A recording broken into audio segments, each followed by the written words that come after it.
Assalamualaikum warahmatullahi wabarakatuh. Perkenalkan, nama saya Missy Dwi Suryani.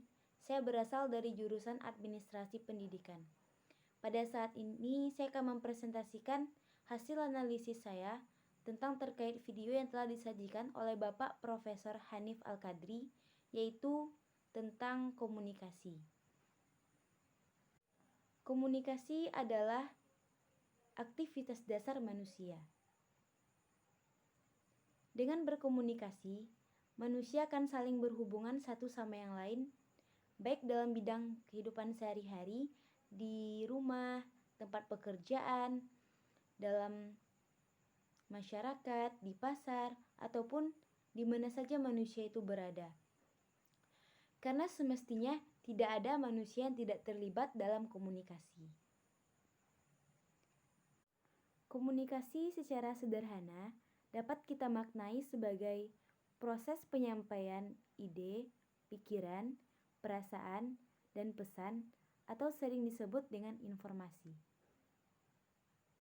Nah, jadi komunikasi itu adalah proses penyampaian ide, pikiran, pesan, ataupun informasi dari salah satu orang ke orang lainnya, sehingga terjadi interaksi antara komunikator dengan lawan bicara.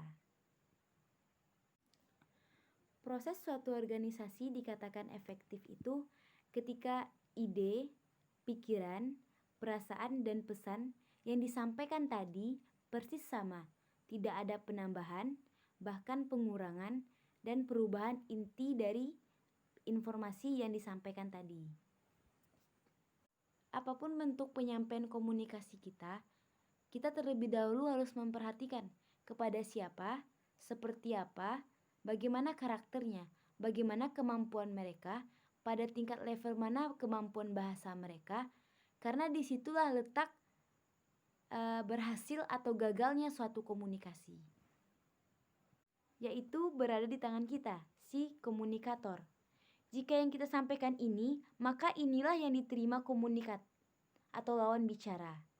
Nah, pada saat itulah komunikasi dikatakan efektif.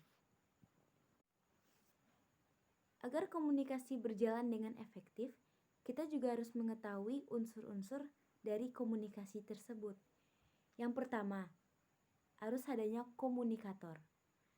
Nah, komunikator ini merupakan unsur komunikasi yang bertindak sebagai penyampai pesan. Komunikator ini merupakan sumber informasi bagi komunikan atau lawan bicara.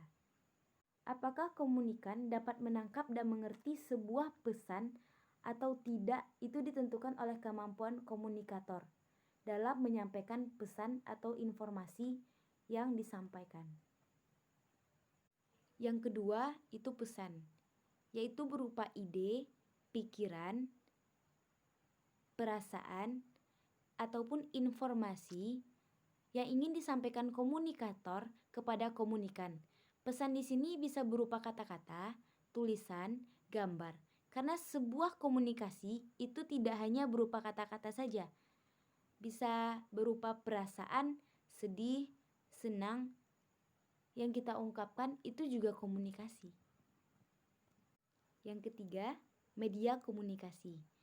Merupakan sarana atau saluran yang digunakan oleh komunikator untuk menyampaikan sebuah ide, pikiran, perasaan, pesan, dan informasi kepada komunikan.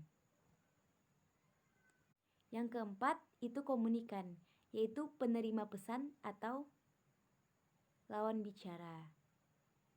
Komunikan ini merupakan sasaran bagi komunikasi atau komunikator. Untuk menjadi komunikan, kita juga punya tanggung jawab, yaitu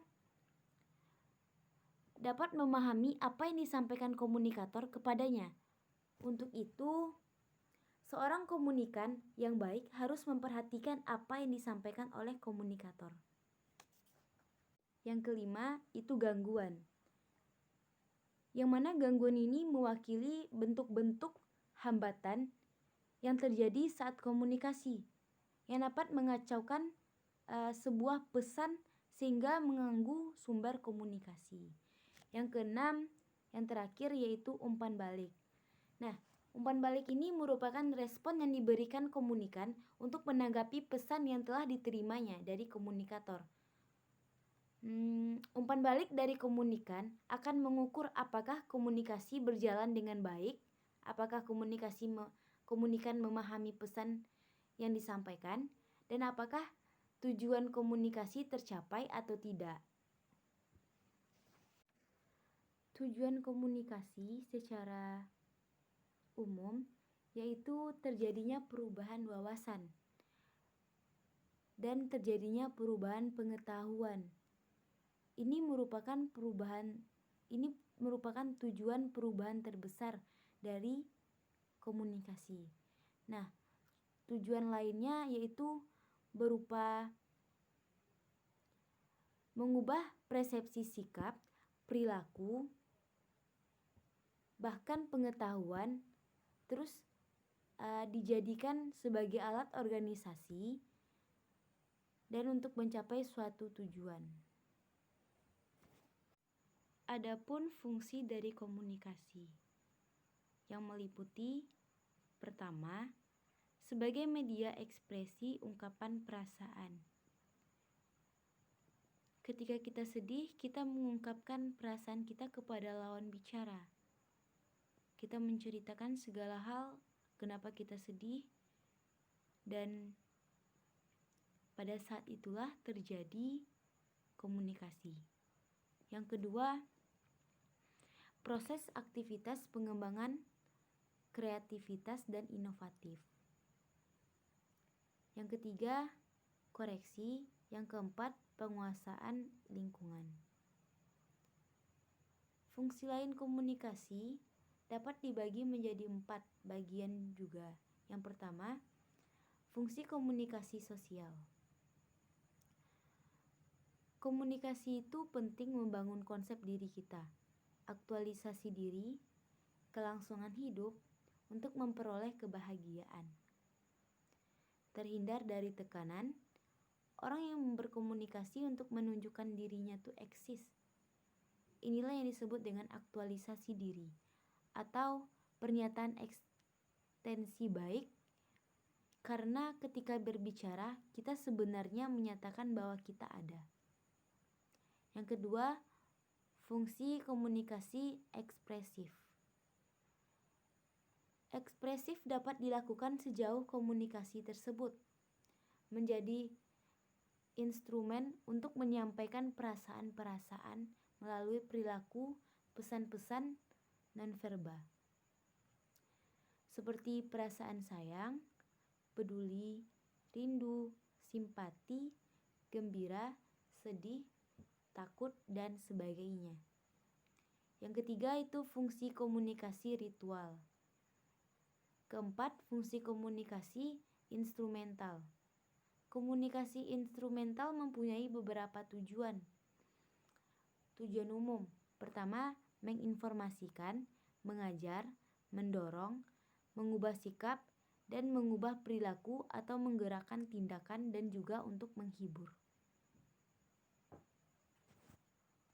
Kesimpulan yang dapat kita ambil dari materi komunikasi ini ialah bahwasannya komunikasi tidak akan terlepas dari manusia. Sebab komunikasi ini merupakan sumber informasi yang mana pada pengertiannya komunikasi itu proses penyampaian ide, pikiran, pesan, maupun informasi dari salah satu orang ke orang lain sehingga terjadi interaksi antara si pemberi pesan kepada si penerima pesan atau komunikator kepada lawan bicaranya.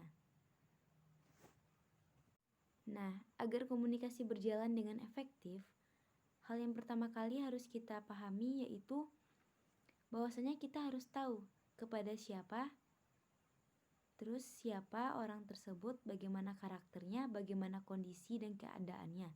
Sebab itu merupakan kunci utama dalam keefektifan komunikasi. Agar komunikasi berjalan dengan efektif, kita harus memerhatikan itu terlebih dahulu. Kita harus memilah agar tidak terjadi miskomunikasi.